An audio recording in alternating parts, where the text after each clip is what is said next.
Indu Tiku Kohli ma'am जी मौजूद हैं हमारे साथ, वेलनेस कोच हैं, ऑथर हैं और भी चीज़ें हैं। मैम बहुत बहुत स्वागत है आपका हमारा स्टूडियो। थैंक यू, शुक्रिया। मैम पहला क्वेश्चन मेरा ये होगा कि जो ये फेस्ट होते हैं तो इन फेस्ट को आप किस नज़रिए से देखते हैं कि कितने फ़ायदेमंद रहेंगे बच्चों के लिए?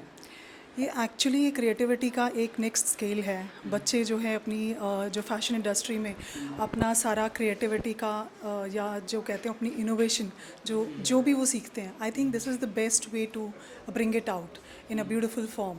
एंड इससे अच्छा क्या हो सकता है कि आप अपने बनाए हुए डिज़ाइंस को, अपने बनाए हुए थॉट्स को चलते हुए देखें रोड पे, not just on one person but on as a common thing going on in around walking around in terms of outfit for the people as a fashion as a trend. तो इससे अच्छा क्या हो सकता है? And I think ये इस type के फेस्ट तो बच्चों के लिए बहुत ज़्यादा encouragement है, क्योंकि उनके skills को ये राइट प्लेटफॉर्म, राइट पिचिंग मिलती है, बिकॉज अदरवाइज तो बच्चे will keep making different things, but there has to be someone, कहीं तो कोई एक इवैल्यूएशन होना चाहिए, कहीं पे कुछ उनको एक मार्केट ऐसी मिलनी चाहिए जहाँ पे उनका एक टेस्टिंग होती है, एक अपस्केल होने का चांस मिलता है, जहाँ पे वो करेक्शंस कर सकते हैं। But I think they are all doing very good. बच्चे, मैंने लास्ट टाइम भी I think I was a part of one of the fashion shows, and जो मैंने विटनेस किया दैट वाज माइंड ब्लोइंग। बच्चों के न्यू आइडियाज़, न्यू क्रिएटिविटी जो मैंने देखे, जिस तरह से उन्होंने इतना कुछ स्टेज पे पोर्ट्रे किया, डिस्प्ले किया, हैट्स ऑफ टू देम। तो बहुत अच्छा कर रहे हैं, एंड आई थिंक इस तरह के प्रोग्राम्स होते रहने चाहिए उनका प्रोत्साहन बढ़ाने के लिए। Why not? मैम अगर वेलनेस कोच की बात करूँ या मैं ऑथर भी, एज अ ऑथर भी बात करूँ, मैं भी लिखता हूँ, तो या फैशन की बात करूँ तो क्रिएटिविटी बहुत ज़्यादा ज़रूरी हो जाती है। पर मेरे को ऐसा क्या लगता है कि एक वक्त पे आके आपकी क्रिएटिविटी ख़त्म ना हो जाए, उसको एक रिफ़्रेशमेंट चाहिए होती है, उसके लिए क्या करते हैं? बिल्कुल बिल्कुल, आपको अपने स्किल्स को एनहांस करते रहना चाहिए। ऐसा नहीं सोचना चाहिए कि हमको लिखना आता है तो हम मतलब ऑलरेडी एक ऑथर, एस्टैब्लिश्ड ऑथर हैं, तो हमें आगे कुछ सीखना नहीं है, हमें सब आता है। ऐसा नहीं है। जैसे एक ऑथर के लिए उसको बहुत ज़रूरी है, उसको डिफरेंट बुक्स, डिफरेंट जॉनर्स को पढ़ लेना चाहिए, डिफरेंट राइटर्स को पढ़ना चाहिए, दूसरों के थॉट्स को एक पढ़ लेना चाहिए। ऐसा नहीं कि चुराना चाहिए, but definitely there is many more, it's a big world, बहुत कुछ है, every day we learn a lot. तो आई थिंक मेरे हिसाब से in every fraternity, in every field, इंसान को अपने स्किल्स को आगे बढ़ाने के लिए अपने आप को ग्रूम करना बहुत ज़रूरी है।